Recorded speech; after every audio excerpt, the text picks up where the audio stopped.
अब आगे देखते हैं F.2 में study the table and frame sentences. इसमें सिचुएशन भी दिया है, कॉन्ट्रास्ट भी दिया है और कनेक्टर भी दिया है। तो आपको एक सेंटेंस बनाना है। एक एग्जांपल दिया हुआ है यहाँ पर। बैरिस्टर का मतलब एडवोकेट और रिमेन्ड अ टिपिकल फार्मर, एक टिपिकल फार्मर यानी कि किसान बनकर रहे, और यहाँ पर दो का मतलब भले ही। तो इसके ऊपर एक सेंटेंस बनाया हुआ है पहले से आपके लिए, और यहाँ पर देख सकते हैं आप।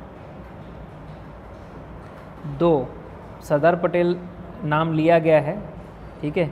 आप चाहें तो दूसरा नाम भी रख सकते हैं, पर ये सूट कर रहा है सरदार पटेल पे, तो एग्जाम्पल के रूप में दिया है। Sardar Patel was a barrister, he remained a typical farmer till his death. जो है वो अपने आपकी अंडरस्टैंडिंग के बेस पर है। आप लिख भी सकते हो, नहीं भी लिख सकते हो तो चलेगा। तो क्या क्या ऐड किया है एग्जाम्पल में अपने आप से, तो ये सरदार पटेल और ये टिल हिज डेथ। बाकी सब देखो पहले से ही है, तो आपको थोड़ा बहुत ऐड कर लेना है, जैसे नाम हो गया या कुछ और चीज़ें जो मीनिंगफुल बने, ठीक है। अब एक और मैं एग्जांपल आपको बताया था। ये देखो नेक्स्ट एग्जांपल है इज़ ओल्ड और फिर एक्टिव, मतलब सिचुएशन है बूढ़े हैं और कॉन्ट्रास्ट ये है कि एक्टिव हैं। अब कौन है भाई पता नहीं, किसी का भी नाम ले लेते हैं। ऑल दो का प्रयोग करना है। आपको बता दूं ऑल दो का प्रयोग भी पहले ही होता है ज़्यादातर, हाँ, लेकिन इसका मतलब ये नहीं कि ये बाद में नहीं हो सकता। यहाँ भी मैं ऑल दो का प्रयोग कर सकता हूँ, ओके। तो ऑल दो लिखने के बाद मैं कोई एक नाम ले लेता हूँ, विमल भाई। ऑल दो विमल भाई या विमल या जो भी है, विमल भाई इज़ ओल्ड, यहाँ लिखने के बाद कॉमा कर दूंगा। ऑल दो विमल भाई इज़ ओल्ड, फिर विमल भाई के लिए ही एक सब्जेक्ट लूँगा ही। अब विमल भाई पुरुष हैं इसलिए ही, और फिर इज़ एक्टिव। मैंने यहाँ पर इज़ कैसे लगा लिया, क्योंकि यहाँ पर पहले से ही इज़ दिया हुआ है, तो इज़ एक्टिव मैं यहाँ लगा सकता हूँ। तो बन गया, भले विमल भाई बूढ़े हैं लेकिन वो एक्टिव हैं, यानी कि फुर्तीले हैं, ठीक है। ऐसे आपको कई तरीके से सेंटेंस बना सकते हैं आप। और यहाँ पर देखिए इमेंसली रिच लिखा हुआ है, यानी कि बहुत ही ज़्यादा अमीर हैं, फिर भी यानी कि एक कॉन्ट्रास्ट है ना, माइज़र। माइज़र का मतलब कंजूस। बहुत ही ज़्यादा अमीर हैं लेकिन कंजूस हैं। तो ये देखो एज़ का प्रयोग करना है आपको। एज़ का प्रयोग मैं बताया था, मैंने आपको बताया था एज़ का सूत्र के पहले एडजेक्टिव या एडवर्ब पहला स्थान होता है, उसके बाद दूसरा स्थान हमेशा एज़ का होता है, और फिर तीसरा स्थान सब्जेक्ट का होता है। ध्यान रहे, यानी आपको जो कल्पना करनी है सब्जेक्ट की वो तीसरे स्थान पर करनी है। यानी किसी का भी नाम अगर आप लिखते हैं तो वो तीसरे स्थान पर लिखेंगे, ये ध्यान रहे आपको, ठीक है।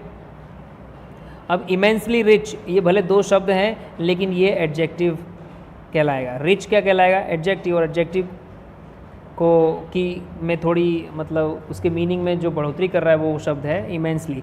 तो सिर्फ रिच को नहीं लेंगे पहले स्थान पर, इमेंसली रिच दोनों आ जाएगा, ठीक है, क्योंकि रिच के साथ इमेंसली जुड़ा हुआ है। तो इमेंसली रिच आपने ऐसे लिखा। अब क्या करोगे, एज यहाँ लगाओगे। ये तो पहला स्थान हो गया, दो शब्द भले हैं लेकिन है पहला ही स्थान, दूसरा स्थान एज का हो गया। अब आप किसी का भी नाम ले लो, तो as mister Patel, immensely rich as mister Patel is, ठीक है, यहाँ पर इज़ लगाओगे आप, ठीक है। देखो इज़ क्या आएगा, बाद में आएगा, मिस्टर पटेल के बाद आता ही है, सब्जेक्ट के बाद तो इज़ आएगा ही, फिर कॉमा कर दोगे, ये थोड़ा अलग लगेगा आपको। Immensely rich as mister Patel is, comma कर दिया आपने, ठीक है। और फिर क्या किया आपने, फिर आप क्या करोगे, ये जो है माइज़र करके वो लिखोगे, ही इज़ माइज़र, ठीक है। Immensely rich as mister Patel is, comma he is miser, ये हो गया आपका आंसर।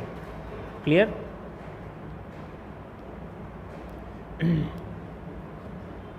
अब ये वैसे ही ये वाला है, इंस्पाइट ऑफ का यूज़ करना है आपको, नेवर अप्रिशिएटेड।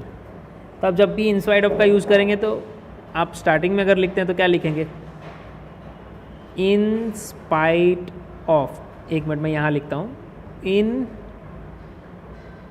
Spite of. ध्यान रहे इन स्पाइट ऑफ 3 शब्दों से बना है, अलग अलग लिखना है आपको, एक साथ नहीं लिखना है। इन स्पाइट ऑफ,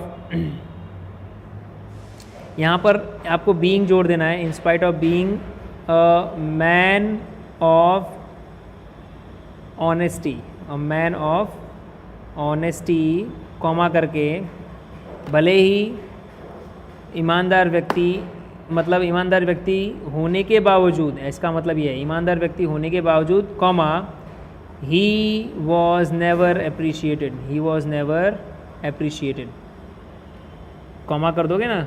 अच्छा, ही क्यों लिख रहे हो, इससे अच्छा नाम लिख दो। तो Ramesh was never appreciated, Ramesh was never appreciated. फिर से बोल दे रहा हूँ, in spite of being a man of honesty, comma, Ramesh was never appreciated. मैंने वॉज लिखा है, मैं इज़ भी लिख सकता हूँ, रमेश